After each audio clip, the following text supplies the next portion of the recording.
Vous écoutez la radio de la référence www.radiolisolo.com. Radio-Télévision Lisolo, la radio de la référence numéro 1 de la diaspora congolaise. Merci Koyambo Suma,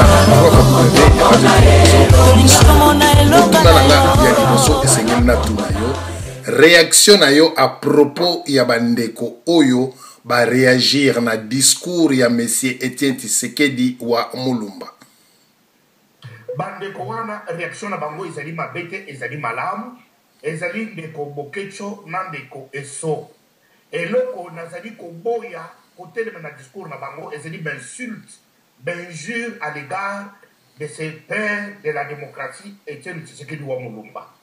Mais réaction na bango ezali mabete pona nini ezali mabete puisque tant que tozali koleka tozali kotala na Congo à l'unisson ba opposant résistant nyonso baza kuna basangani avec Vital Kamerhe bato nyonso bafayulu po ete tobute Kabila dehors.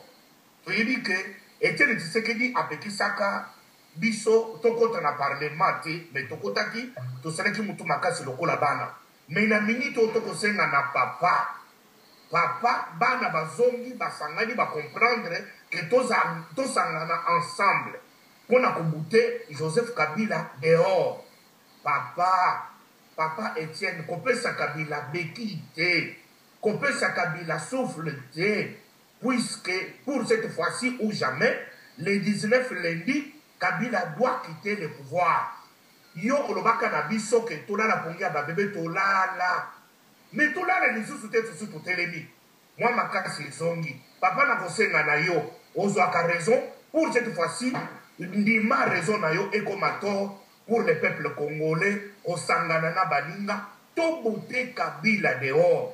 Papa Etienne Tshisekedi wana zali mwana na yo Bishop Chatumba azali